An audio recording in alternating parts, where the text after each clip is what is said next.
we stood in triumph then. But now as twilight calls the moon and tries to sing an ender's tune, surrounded by the eyes of night, come stand with me again. Hi everyone and welcome back to my channel. Today's video is an interview with JP Corwyn, the author of the Cycle of Bones series, which has currently 2 books out, The Dawn of Unions and also its latest release, The Drums of Unrest, which was released on the 19th of November. Both are available on Amazon. And without further ado, let's get to the interview.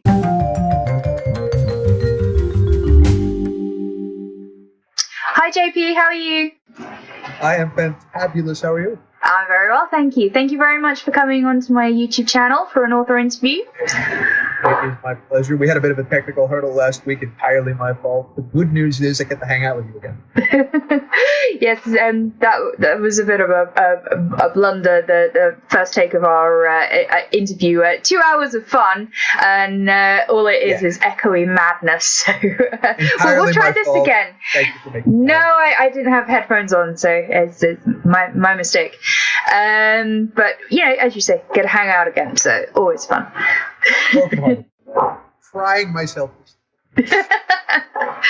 So for anyone who doesn't know JP, obviously you've been living under a rock, he is the author of The Dawn of Unions and Drums of Unrest, which are a novella and epic novel in the Cycle of Bones series. Would you like to tell us a little bit about the series? So currently, as you say, it's the book and the brick, right? So we'll get into that in a minute because that whole terminology thing is hysterical to me. But anyway, so the Cycle of Bones takes place on a world called Skull. It is, of course, a fantasy world by definition. It's a fantasy series. But what we're dealing with is sort of this mainland continent where everybody has had these difficult centuries of life. The place has existed for a long, long, long time. Cultures have risen, fallen, and interacted. Language has moved on, and all of these things have happened. And the main, largest political power in the area is kind of undergoing the real homogenization that happened. Trade and language kind of mesh and meld at borders.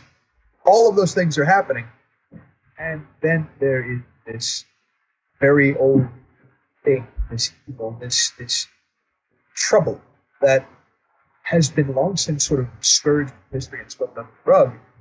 Sort of started to creep its way back in to do what it has always been trying to do. The hammer first falls for that in Dawn of Unions. The idea was to make specifically a small, very self-contained story within the world, part of the larger narrative. And so the hammer first falls in Corwyn County in Village Westsong in the book of Dawn of Unions. It's a nice little warm entry into both fantasy and this specific setting in a nice little self-contained 38,000 something. And now we moved on to The Drums of Unrest, which fixes the largest complaint people seem to have about the novella, which is that it's too damn short. The Drums of Unrest is something like 6 times the length of the novella. It's enormous, 685 pages of paperback. That's a fat book. And funny, they call it fat fantasy, which I cannot believe got into the zeitgeist of the world. I cannot believe that happened without all the necessary and unnecessary but understandable jokes and so on. But yeah, the official term apparently is fat fantasy. So, that happened. Carry on. But yeah, it's big and giant, and it's a doorstop, and it's not quite Brandon Sanderson, right? So I'm not quite at a Sanderson level, but I'm also really new with this author thing. So, I feel like I can work up with it. That's brilliant. And the book was released on the 19th of this month in November, on the 1-year anniversary of the release of The Dawn of Unions as well. Yep, which is going to be my habit going forward. I'm hoping to do more than one a year, throw in novellas, shorter novels, and maybe do some side work on either on the world itself or even the other places. But my intent is to make sure that I can faithfully release at least one book, at least one novel-length book, scope for the Cycle of Bones and the 7 series each year on the end of it.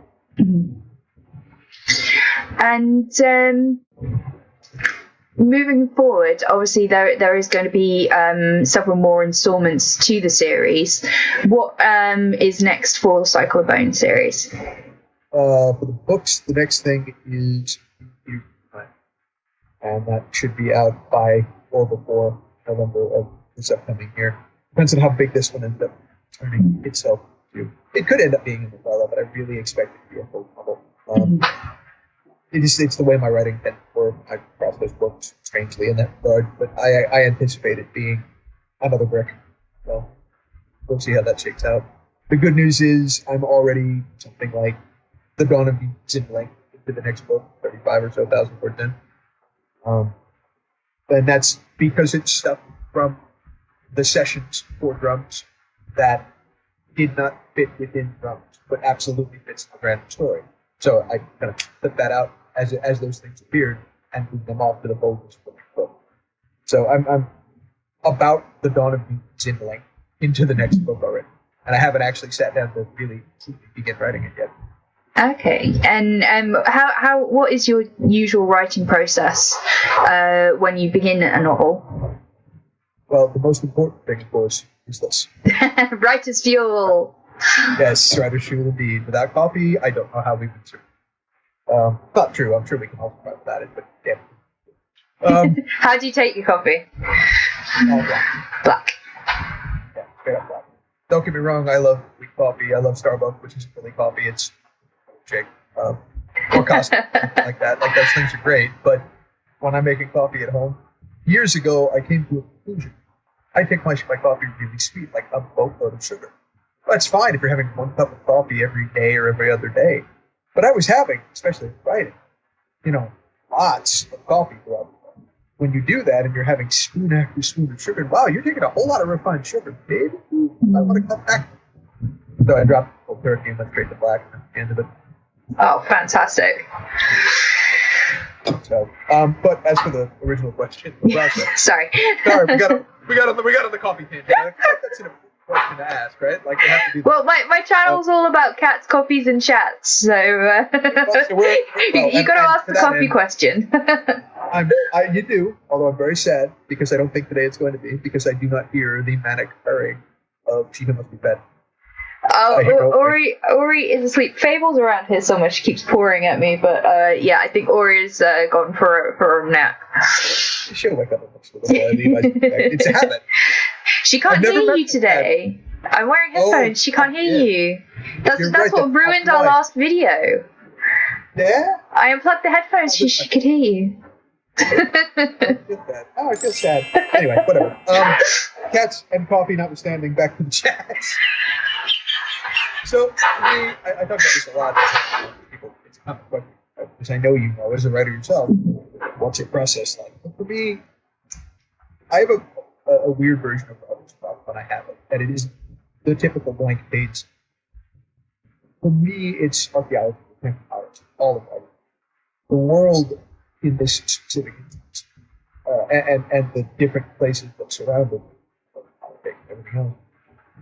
It's 20 years in the making.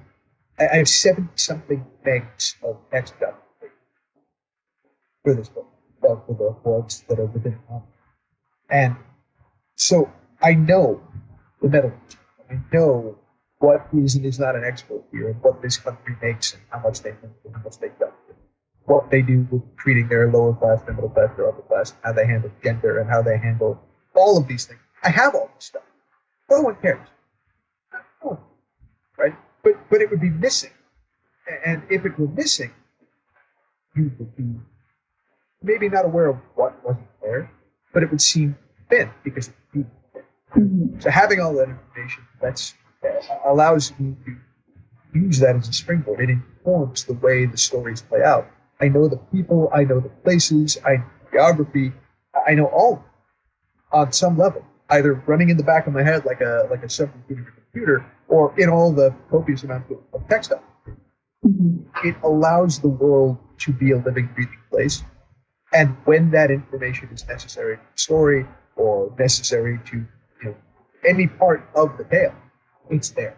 They're just pulling it out, plugging it in necessarily. So for me, rolling back the blank page, again, Lauren wakes up in the morning. Lauren does get up, she's going to coffee, she's going to put the cat, she's going to baby, she's going to eventually shower and get dressed, she may go out to the market, she goes out to the car. There are a million things that Lauren does on a daily basis. I'm a little bit concerned how well you know my day. Well, I mean, this isn't our first break. No, we'll come back to that. It's been almost 2 years now. But yes. So, the thing is, like all reality television, all of those things happen to everyone on the reality shows on a daily basis. Well, the relevant ones, right? Mm-hmm. But you don't watch that. See, because it's boring television. Nobody wants to see you brush your teeth, unless that's the thing. There are people like that. But for me, my question isn't what's going to happen next, and what's this person going to say, and how are they going to handle the news. So and so is, doing the thing at the place with the stuff. For me, it's a matter of at what point in today, in the books, in this day, am I turning the camera to hang out with Kate, or Cass, and any of the other. Right? For me, my blank page isn't what's going to happen. It's at what point do I join our program already in the books. Mm-hmm. So, I don't know if that really answers your question or there's more to ask. No, it does, because you're talking about all the micro details and all the statistical, archaeological, and anthropological details of your world, and just from what I know personally as an author's assistant and from what other writers have told me, the world building either comes naturally to you or it can be really difficult. I mean, you're creating this whole new concept and you've got to sell it to a reader. They have to believe in it. And when you read worlds like Harry Potter or Tolkien, just to name the best known world building exercises, there's so much to it. The fans know what the inside of Hagrid's hut looks like, and they know what the Muggle world is like, and they know what the Ministry of Magic is like. And these aren't just scenes in the book. They're revisited concepts. And just having read Dawn of Unions and where I'm at with Drums of Unrest, because I haven't quite finished it by a mile, but I've started reading it. But it's on my list to read. But just having already experienced, you've got the County Thorin, you've got obviously this big hierarchy of duchies going on. You've got all the different languages and cultures, which I believe are highly based on sort of European cultures as the initial spark of inspiration. But again, the whole concept of world building is you're not just creating a culture for one scene, you're creating a whole culture for multiple counties, multiple continents, I would assume, in the later stages of the writing process. And you have or else. So, this is kind of the planning or cultural path. You build these cultures that are centric, and that's it. These are your noble warriors. And these are your Klingons. These are. 1 second, JP. The cat got caught in the computer. We have a rescue. We have a feline rescue in progress. We have a feline rescue in progress. But Ori came and saw you. Hey! Look at all those books.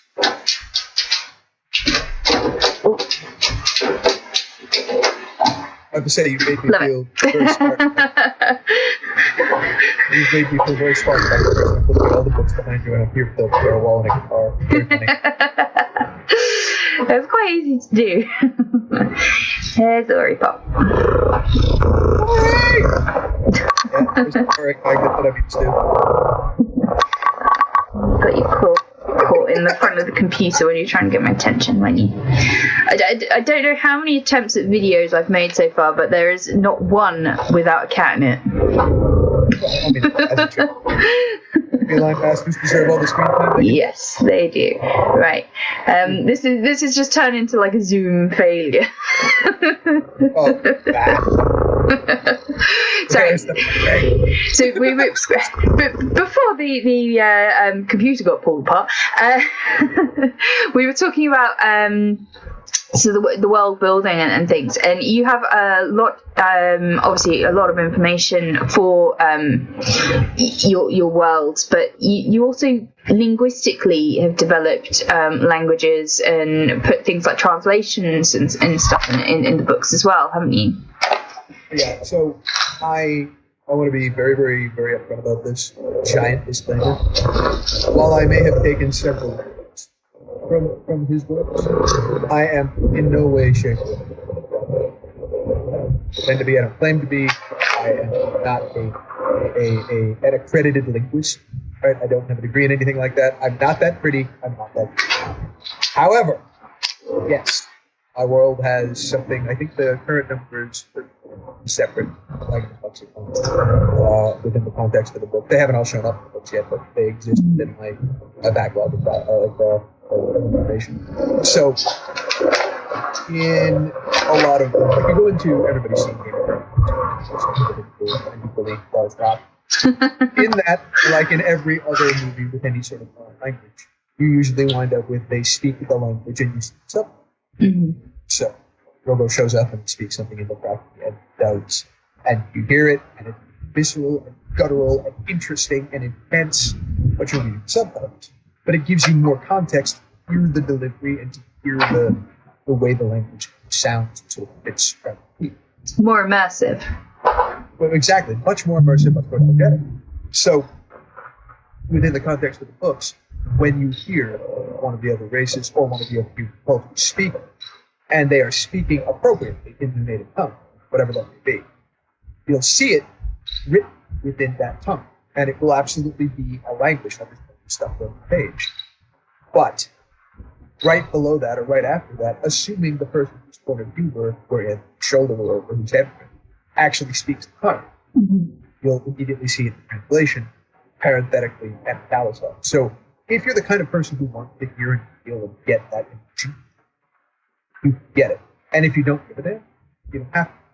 Like, blah, blah, blah, hang on, there's the subtitle. Okay, cool, I'm on track, I'm good. You can skip right past it, straight to the subtitle. That's more important to me than he gabbled in the background. Definitely. And I've always enjoyed reading books like that, and I assume you have as well, considering you're writing one. But the thing I really like about this context, or concept, or rather, words failing. Words mean things. Words mean things. It would be great if I could find some right now. Yeah, so basically you have used some actual languages, Hungarian, Norwegian, Czech. The big powerhouse, the Benzene Empire, which is inland and then all the way over to the west coast, about the center, main town, is based, its initial duchies are based around existing European, largely countries. So you've got comparatively high German, old German. You've got Norwegian. You've got a smattering of Danish. You've got a touch of Finnish. Mm-hmm. But the major duchies, they're old tongues. They're sort of mother tongues where the homogenization happened. You've got German. You've got Norwegian. You've got Czech. You've got Polish. You've got Old Anglo-Saxon, or variant thereof. And you've got Slovakian and Slovenian, along with the very oldest tongue, Finnish, which is spoken except for a few words here and there. And then little smatterings of Danish or Hungarian. When it makes sense to do based on border and so forth and so on. It sounds a lot more confusing than it is. I just used those major cultures and their languages as the initial jumping off point for the individual duchies. And the way that works with homogenization is essentially English has become the trade. They don't call it English, it's just the traders. The trade. Everyone speaks that. the middle class that is worked really hard on the ability to trade because they make money and most of that is at that ability.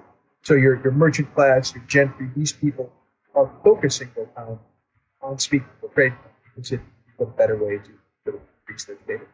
So the upper nobility and indeed the peasantry, for very good reasons, focus on those other countries. And so you'll get people that are either doing it from the standpoint of behold my heritage and how ancient my family and line on the nobility side, and then you get the very, not the peasant, but the very low serf and slave classes are speaking it because it's the language they grew up with. So, and it makes for an interesting mix as people grow up each other. The cool thing, and this is I'm going to dork out for a second. Here's where I geek out.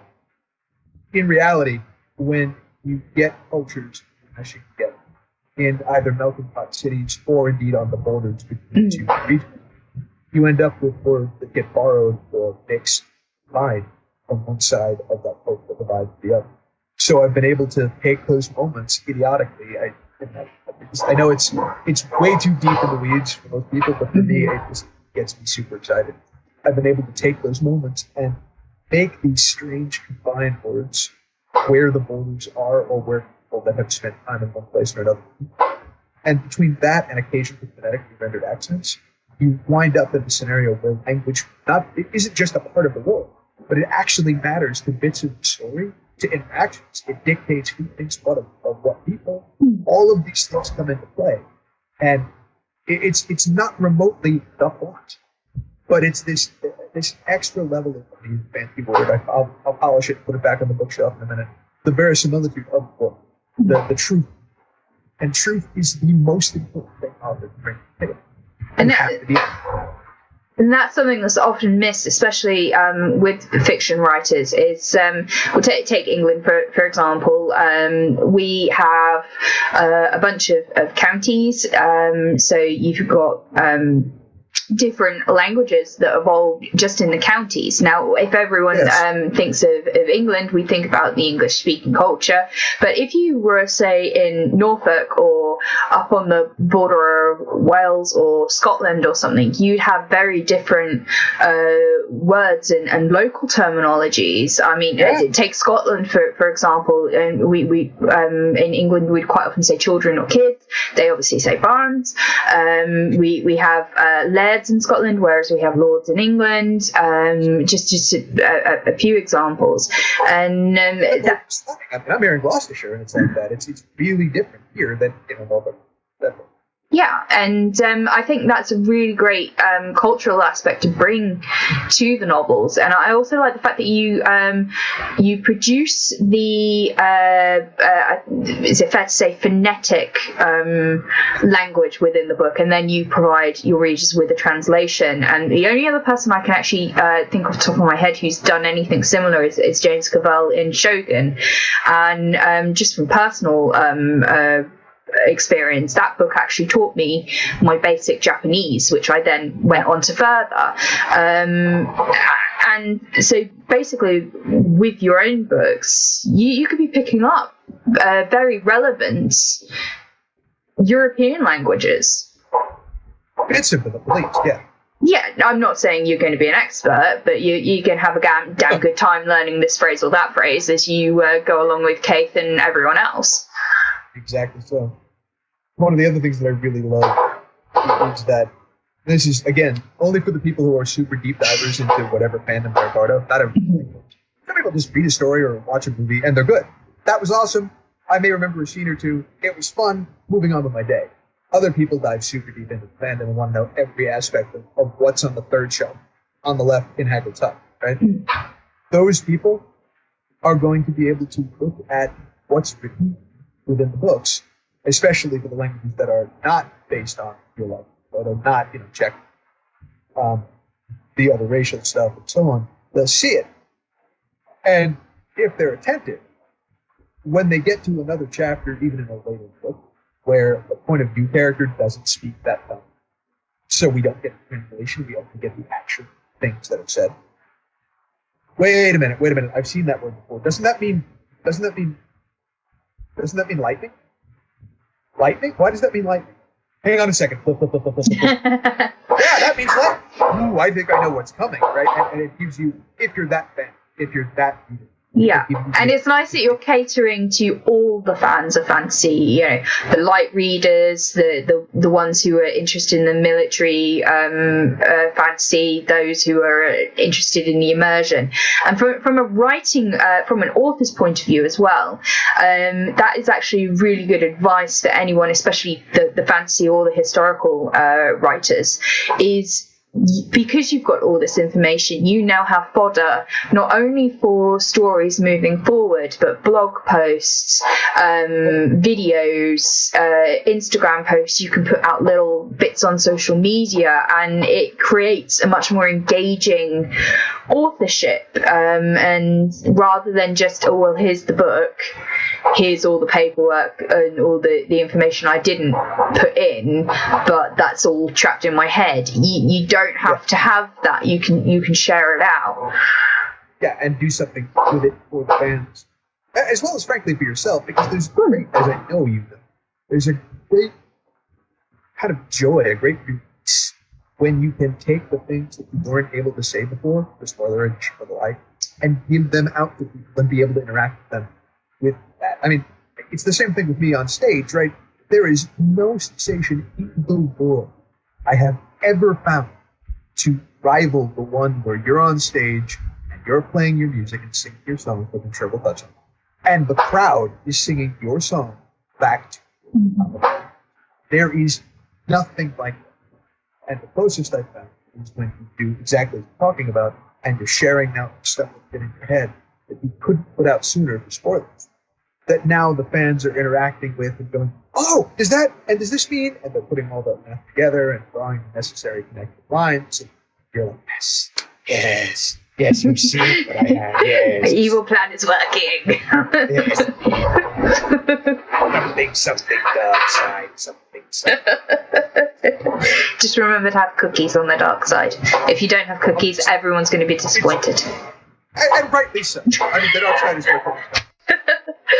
Okay, so we've just very briefly touched on one of my other questions for you, which is regarding your music. Obviously, you are known for your albums, your live performances, not just least of all you.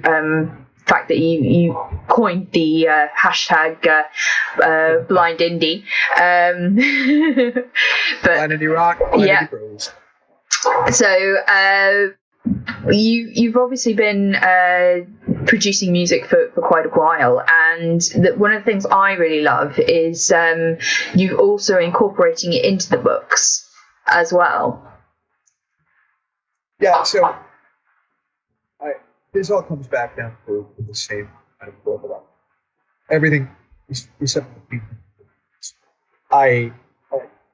You obviously you know this. A lot of fans that are watching know this. Anybody that doesn't know who I am probably doesn't. Well, I have blind stuff. I'm legally blind. I've got retinitis pigmentosa. I walk with a white cane. I'm not completely blind, but I'm really good. Hence the terminology of blind and rock approach. That feeds into time. I spent, before my vision got as bad as now, a decade. I'm sure there's an interview out there somewhere. Clip that I've seen floating around. In fact. Anyway, I did full contact melee combat. So armored combat, shields, solid clover can, sword, spear, blunt crossbow bolt, things like that. You know, with tens, hundreds, sometimes thousands per side, all over the United States. That all played. And I spent years, have spent years, continued, as you pointed out, touring, recording, putting out, doing all of those things. And it all feeds back into the books, and the books feed back into music and the other work I've done, and hopefully will help people that are also still fighting or are going to pick up fighting, kind of learn some of the lessons I learned along the way, because of course they're in books. I'm putting out a series soundtrack, at least probably, but at least one. I don't want to promise it will be out in time for Trimble, but my hope is that we have it. I could not. This goes back to the culture we talked about. I could not see the world wherein there was and that music must be self-localized, right? Because before you had mass communication and mass you had songs in your neck of the woods, your county, your city, your township, your neighborhood, that had never been heard outside of it, or that were different versions. So, starting, in fact, the very first thing in the Dawn of Demons is the song "The Eyes of Night." Kate is walking into the stable to deal with some stuff he has to deal with, and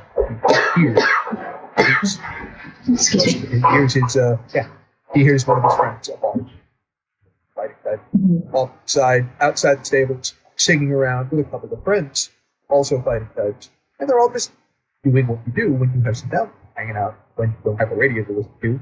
Congratulations, you're the radio. Sing. Here's a shekel. Shove it in your ear. Make some music. So The Eyes of Night is the very first thing. My ability to write prose informs my ability to write lyrics different, and in some cases, hopefully better. My ability to write and sing informs someone can understand that eager and flow and the emotional build you have to do to make a song compelling has informed the way I write prose to some degree. Certainly the way I put lyrics and songs in books.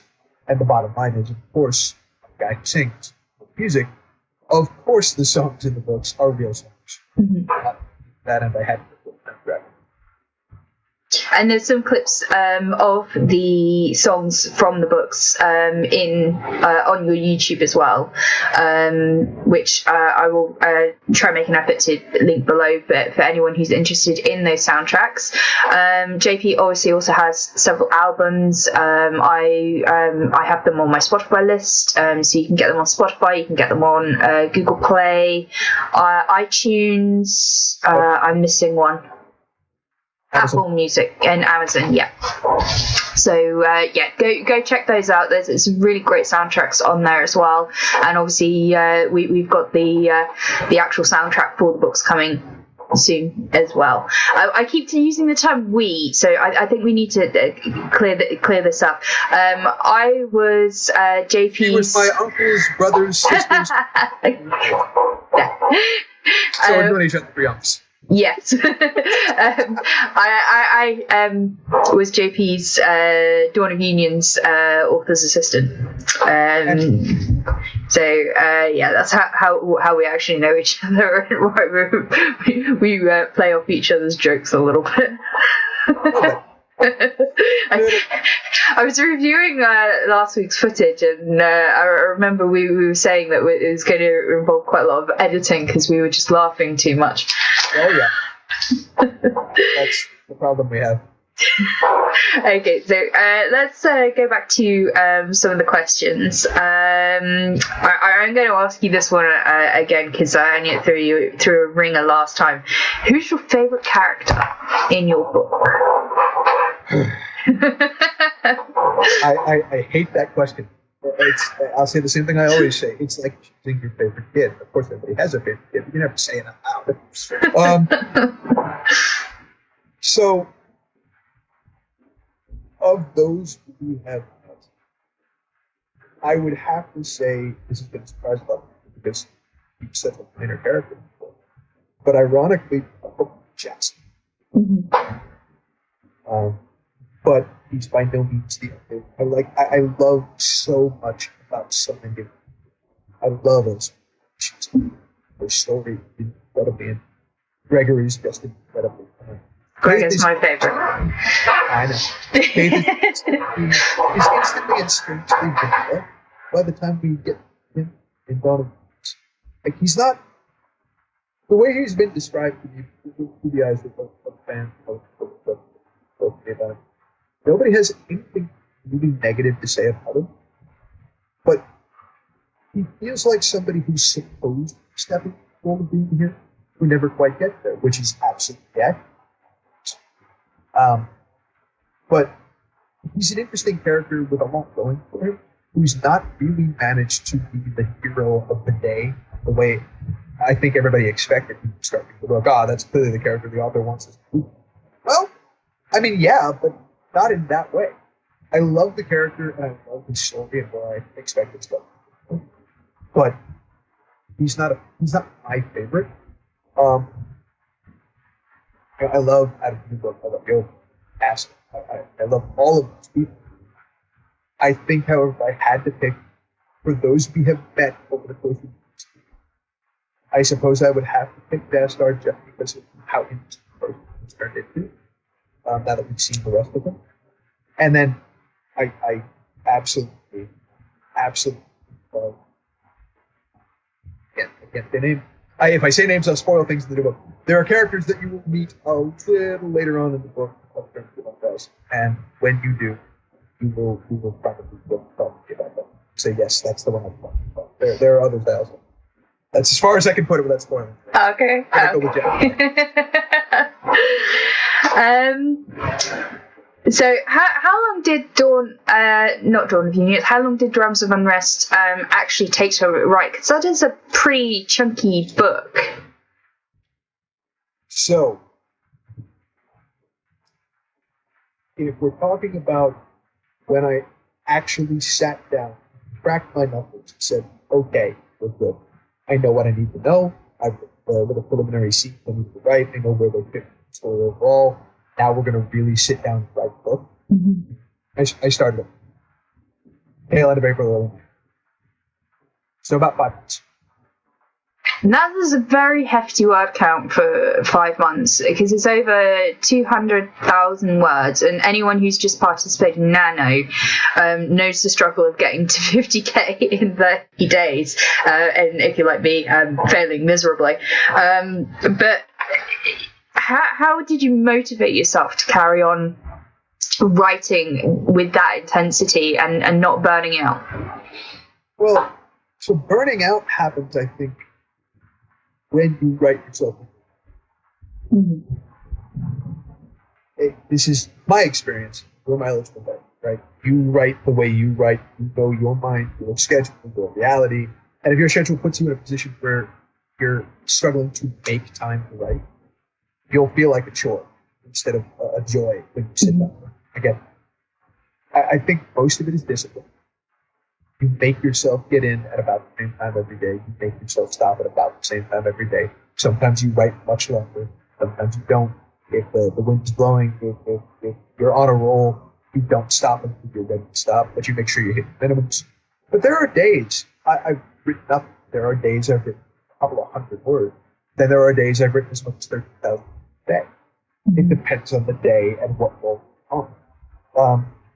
But I think the real key is consistency. You know, if you wake up early, you can put in an hour. If you need more sleep, you go to bed early. I feel like there are ways to manipulate your schedule to make sure you can make the time, but you have to make the conscious decision to make the time. And it's not like an emergency, you can't stop. But it's a bit like going to the gym, right? If you make it a daily mandate, then you don't let yourself, you hold yourself to account and make yourself go when you don't want to.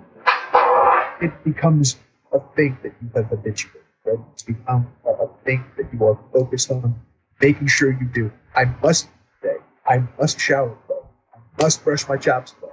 These are things I do every day. If you add to that, I must spend an hour writing, or I must get 1,000 words down, or I must make it to the gym and make sure that I do an hour's worth of exercise, or whatever. Habituating it is what I think solves the problem. For me, there were days I failed.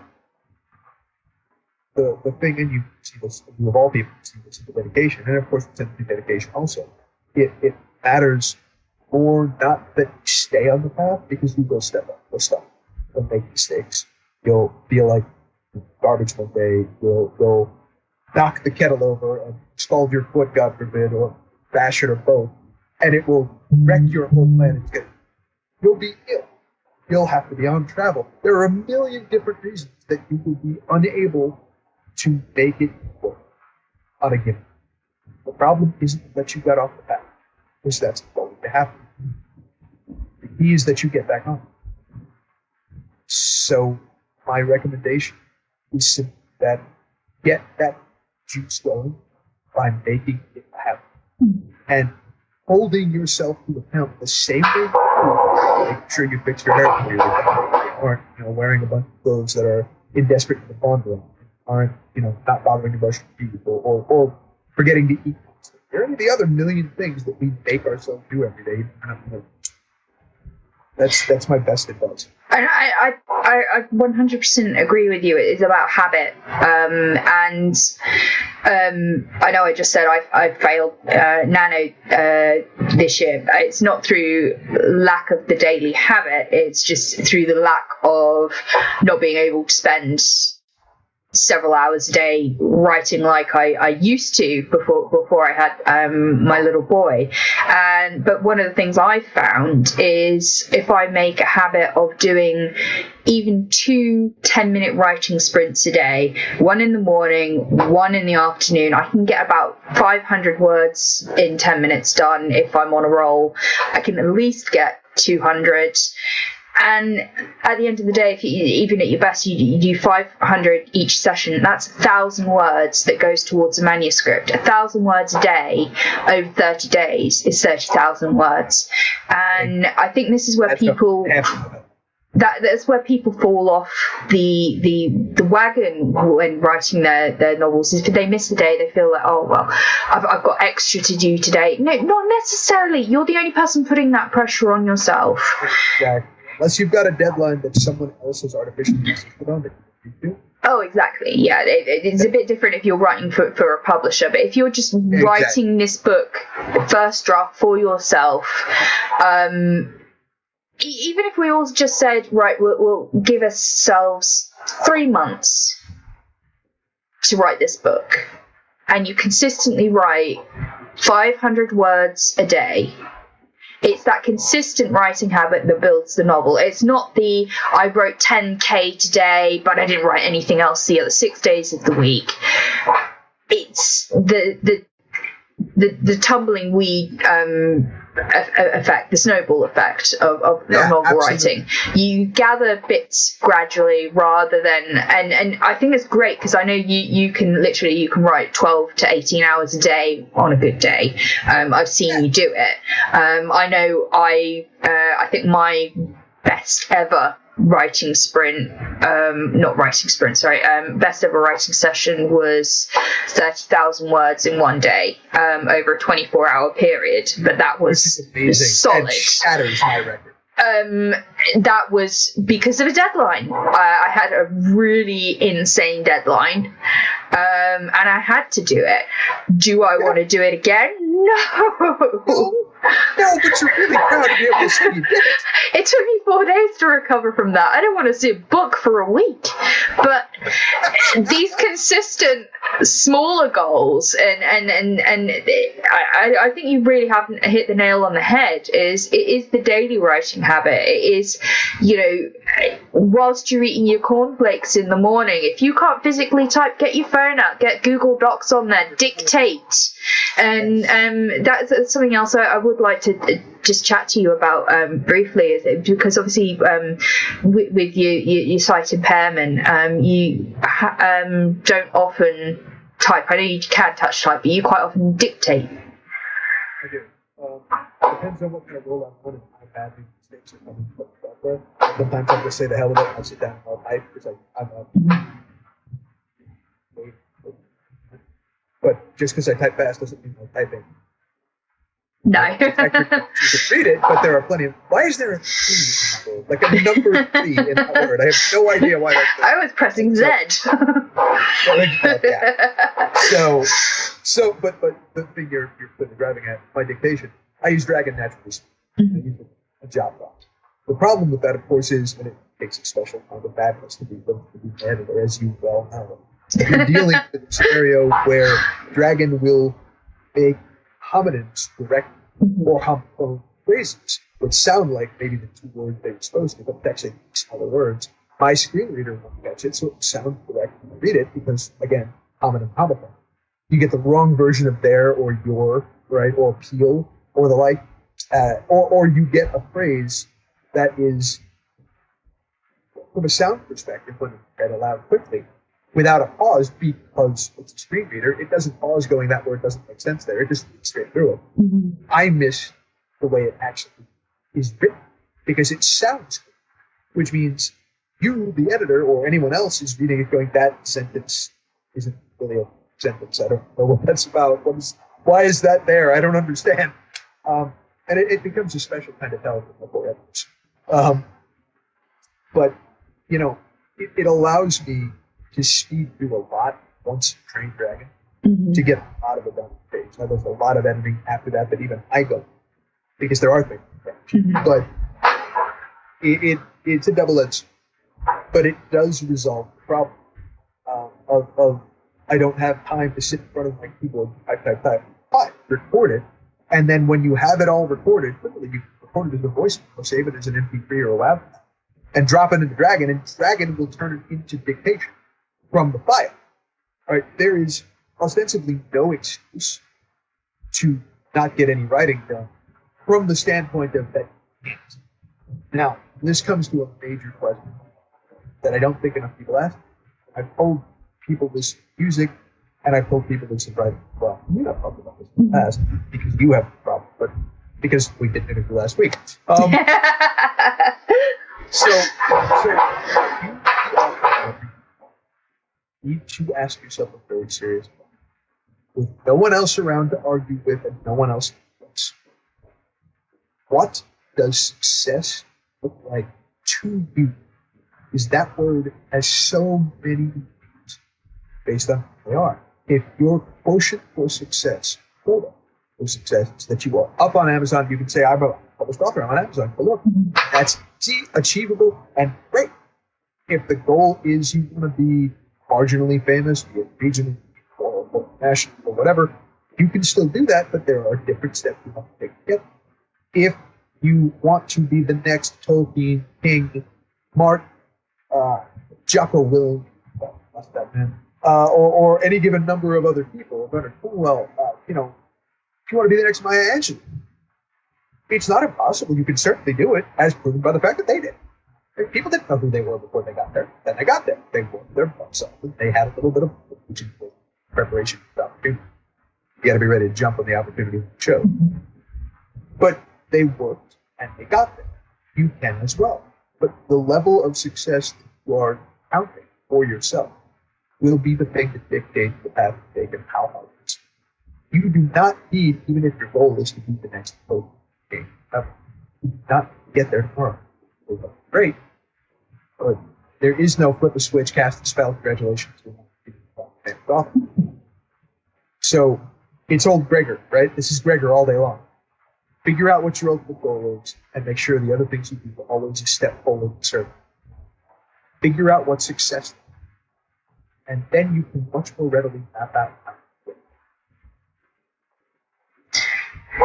I 100% agree with everything you've just said, and I do just want to throw my 2 cents on the dictating side of things, because during Nano I have experimented with the voice to text, and I actually it was a little bit strange at first.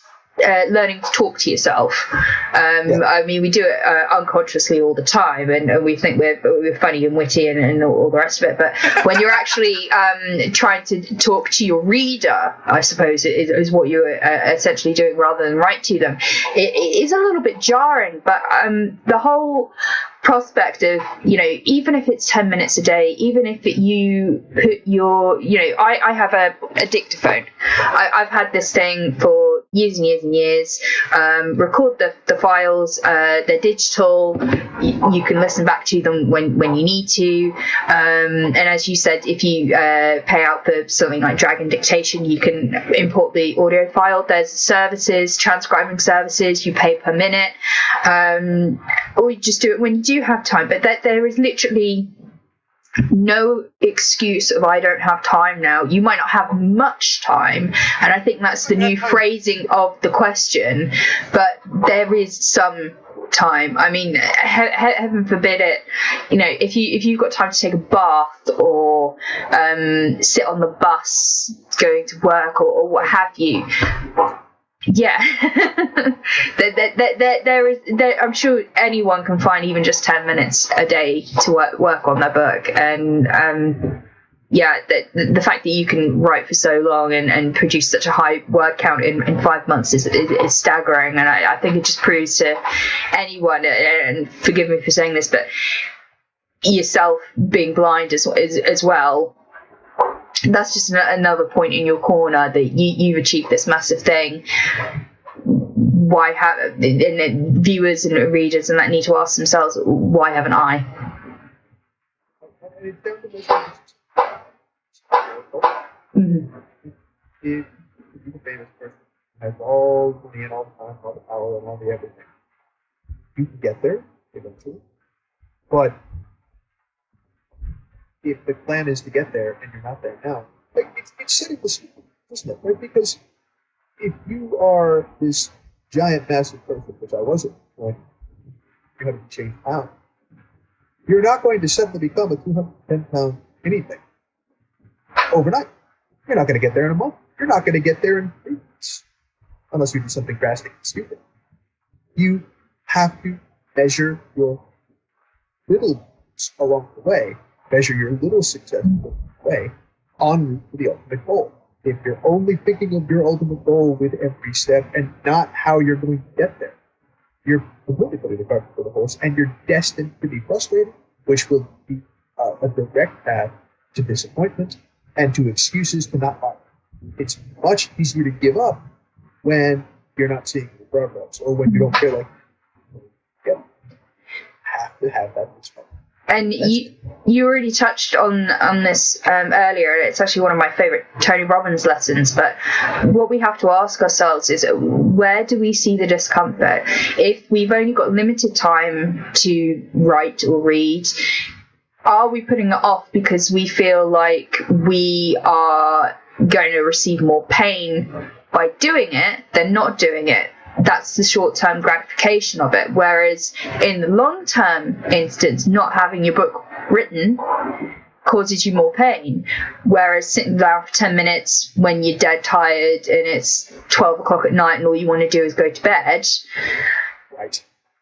You've got to be honest with yourself and make that decision. How much do you actually want it? And that again boils down to your question of, what does success look like for you? Is success the struggling artist who goes to bed 10 minutes later, or is it the struggling artist that has no art?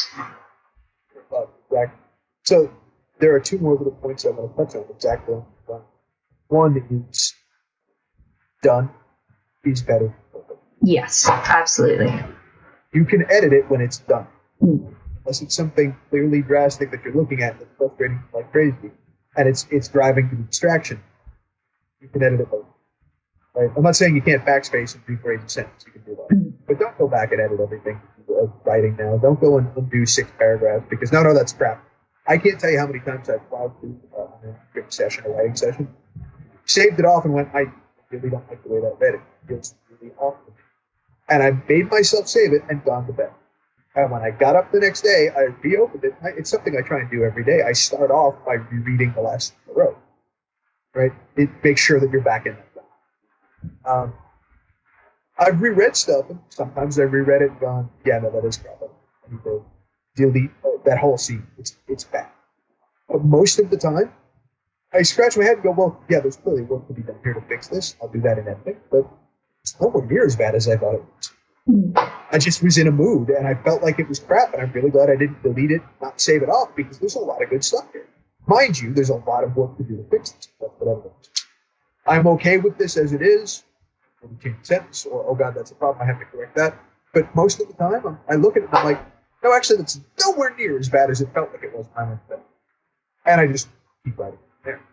You need to finish what you're doing. You can go back and fix what you finished. You will never get it perfect.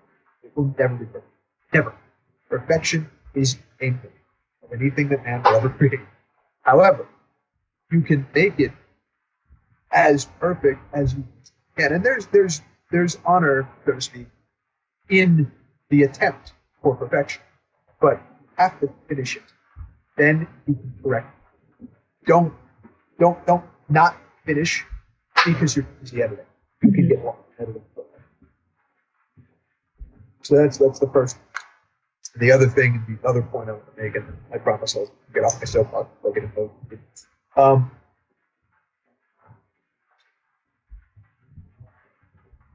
You will find a lot of people who, and it's important to find out if you're a good person too.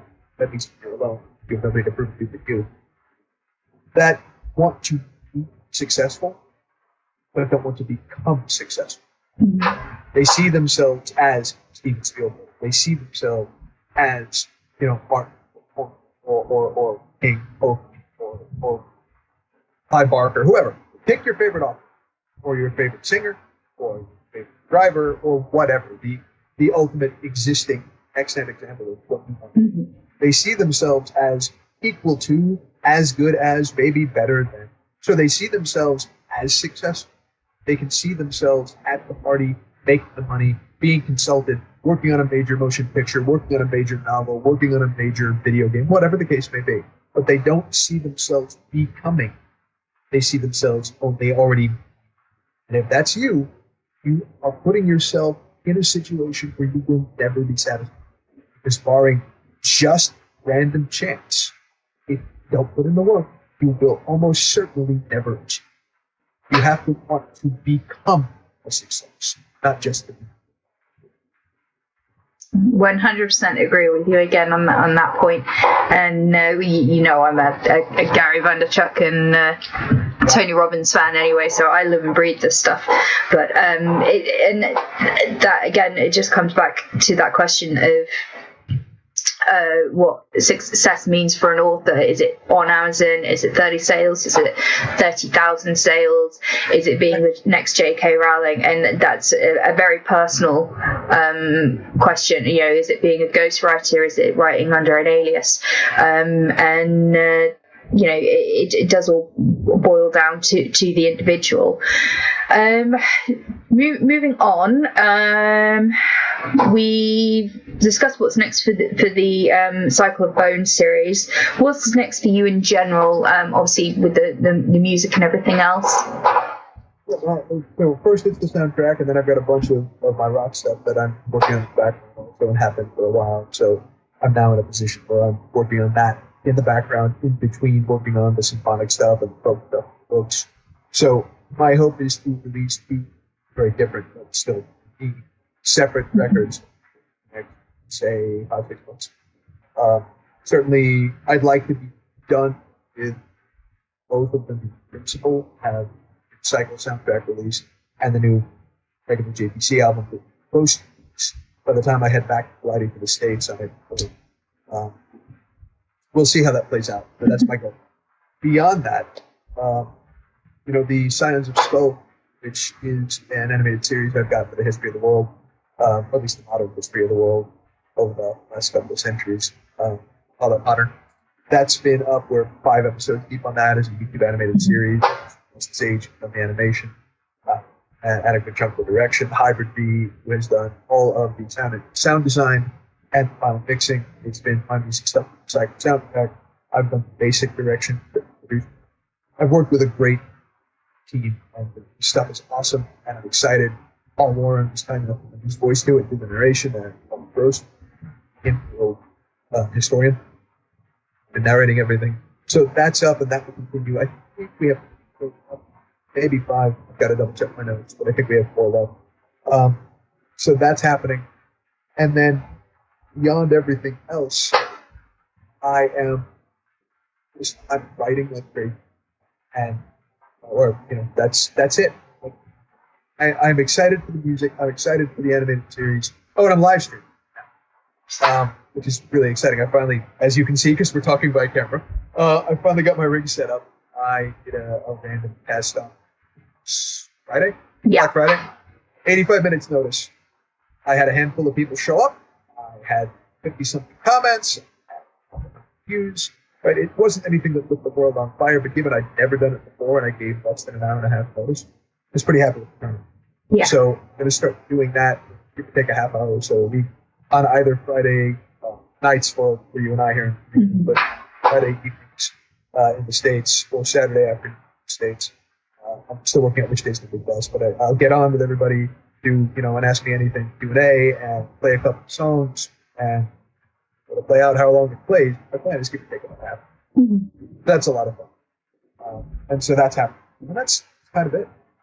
I was hoping we could do conventions over here, but while I was here, I was hoping I was going to grab you and that go down the line, do that. But at this point, given lockdowns and the pandemic and everything else, I don't expect we're going to have that opportunity. No, I don't think we will this year, but that's definitely something that would be really fun to do, and it gives me an opportunity to catch up with you because Knights of Passion is nearly finished, so we can go do the book convention together. 2022. We'll do it in 2022. We'll split a table and side by side it, and you and I can geek out about being all the thing. Military fiction. Yes. Okay, so you've actually already answered some of my other questions as we've been chatting, such as advice for aspiring writers and so forth. But there is one other very important question that I do just want to touch on before we run out of time, which is what are some of the issues you've had as a self-published author, as an indie writer? Because you are 100% self-published. Your books are on Amazon. They're only on Amazon at the moment, aren't they? Yeah, the hardcover of Drums, because it's Brush Up with Jeff Island. Because it's hardcover, will be everywhere. But yeah, my paperbacks, books, and even Audible, they're all Amazon. I'm all in the Amazon family, and that's good.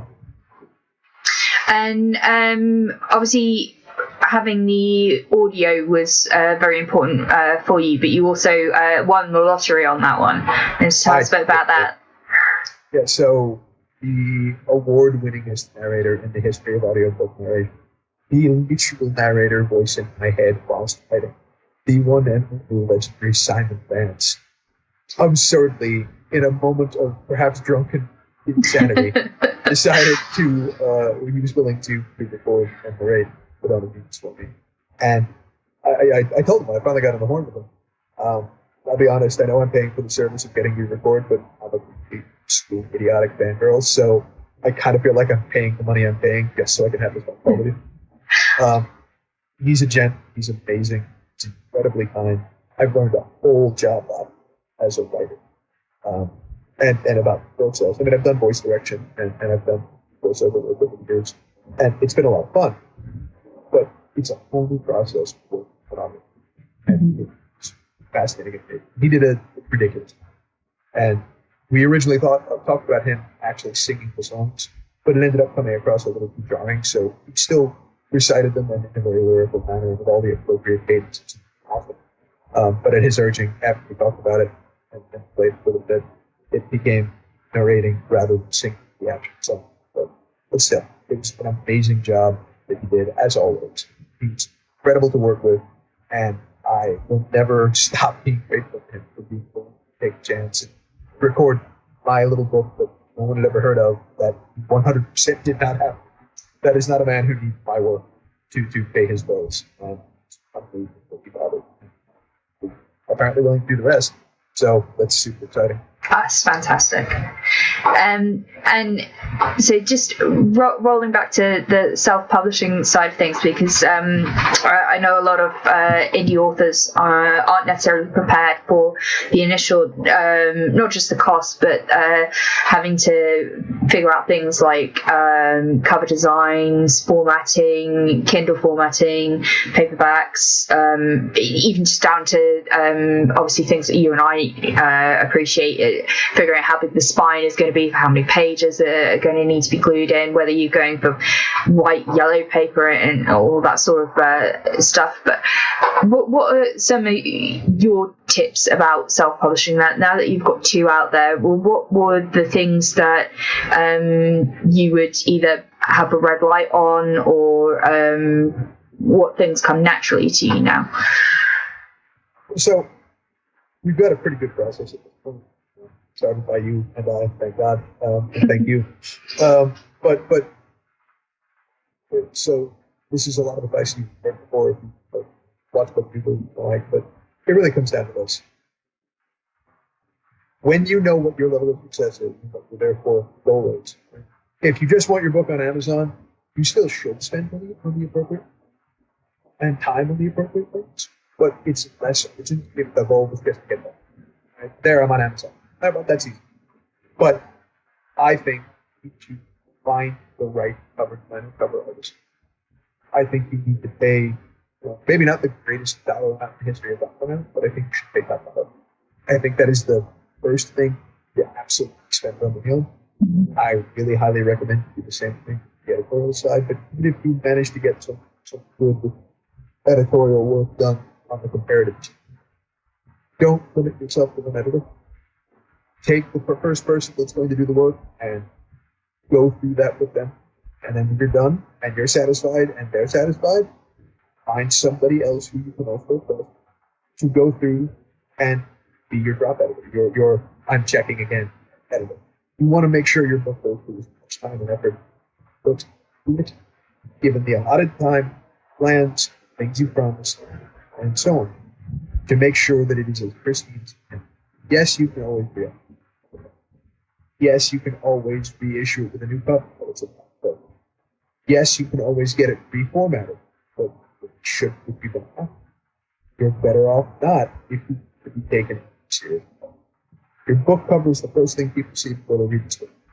Thumbnail they see on it. Unless you are an amazing graphic artist, you must go through and find the specific details, size and shape. You need to find somebody who is, and not just your buddy Tom, who's pretty good with a pen, right? You need to spend the time and the effort and you pay the professional to do the things.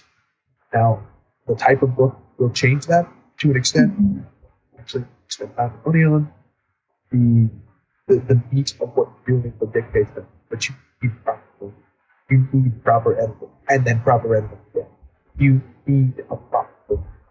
And you need, let me say it one more time, need to learn how to market. If you're going to find a marketing company, buyer beware. There are some that are very good. There are also some that are very not good. Just because they tell you they're good doesn't mean they are. Just because they have one or two testimonials that say they're good doesn't mean they are. But a lot of them are. And it also may be a situation where the people that you hire as either marketing assistants or firms or just personal assistants are very good, but you are not effectively communicating. You're not compatible. That happens.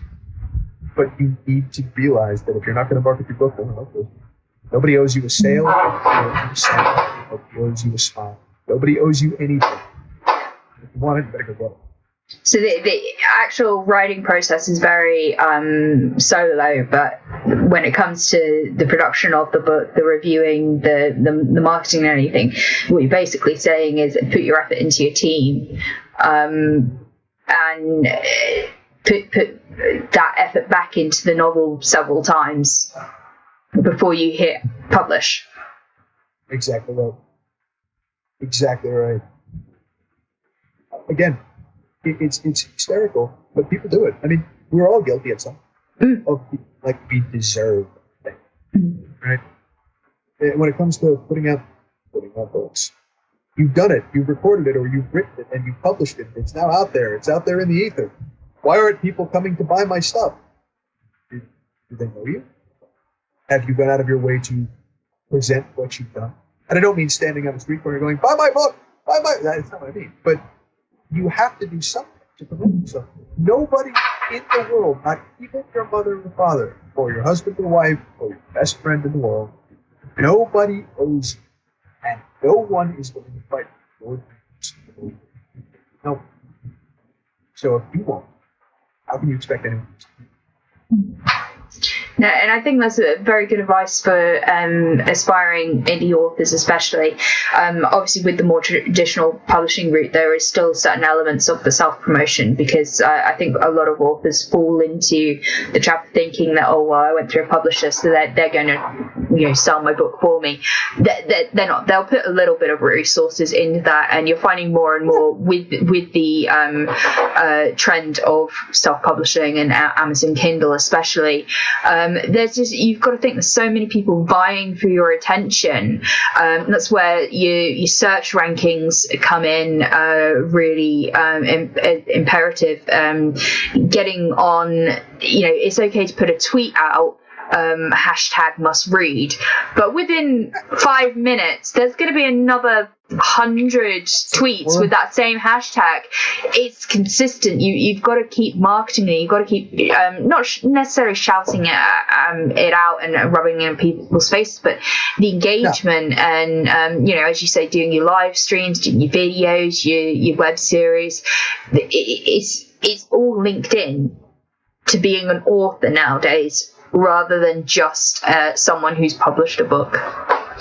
Pick a thing that you are comfortable with, whether that's writing ads, if you're a copywriter, or whether that's live streaming, or whether it's being Twitter or Facebook or whatever. Pick a thing that you're already comfortable doing, that you have some engagement, some familiarity with, and focus on. You do not need to be an expert at everything. Master a thing, and you will do wonders for yourself, your career, and your plan if you mastered one medium. Far more for yourself than you could do if you were kind of okay at 10 years. Right? If you're good at Twitter, and you're on Twitter all the time, and you're familiar with it, you know the platform, and you interact well, and you've got a reasonable following, and people have some connection with you, start there. Or if it's Facebook, build a book, start there. Yeah. Or whatever. Find the one that works for you. Okay, so I think the last question really is, would you like to give any shout-outs? Because you've got this fantastic team of illustrators and voice actors and obviously a ton of fans and people who have helped you with the books. So would you like to shout any of them out? I would actually. So I want to give a big shout-out to... So we're going to start with the animation side. We're going to start with Wes Sage and with Hybrid B and Paul Warren for the other three masterminds who were involved so heavily with the series, Time Skull, which is the animated series. Mm-hmm. That is such a mammoth project. And if you won't think that, you look at it, it's beautiful and it's cool, and the animation's neat, the music, it's all cool, but for a couple minutes of video, it feels like, how hard could that have been? I know it's super hard. It's a giant. Oh, I know how long videos can take. I've started a series 2-minute tutorials, and they don't take 2 minutes to film. No, not at all. I mean, about 30. Sound design, yeah, it's retarded. So, humongous thank you and shout out to them. The same can be said for the incredible and amazing Fred Brown, who I often refer to as my brushes for badass because he just does amazing cover work. He's worked with so many bestsellers. So talented and so easy to work with. Digital painter. So good. So a huge thank you to him for continuing to work with me. Thank you, obviously, to Simon Vance for untold reasons. I can't list them all. Obviously, all my Blue Card members have Primaris. About them for my favorite smaller happens. All the fans, of course, that have been I'm happy to enjoy the world. So, and there's this author really kind of up and coming. I think you're really going to like. Keep an eye out for her, Lawrencina Kemp. She's a lot of fun to hang out with. Fantastic author, and you're gonna really get blown away when you see the work she's done. You can see it now, but it's really awesome. And I highly recommend that you find her on YouTube, follow her, and then read the book. Thank you.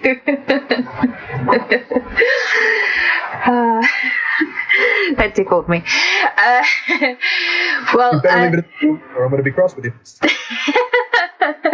Okay, I promised. Well, sadly, that is all we have time for at the moment, but I'm sure you'd be willing to come back and re-interview again maybe next year at some point, round about the release of... Forgive me if I don't. No, I don't think Ori would. She approved your book. You have a high standard to live up to now. Excellent. Excellent. Well, thank you ever so much, JP, and it's been lovely having you on my channel, and just generally lovely chatting to you the second week in a row. Have to make more of a date of it, and we'll leave it there for now. So thank you so much. Thanks for all the See ya.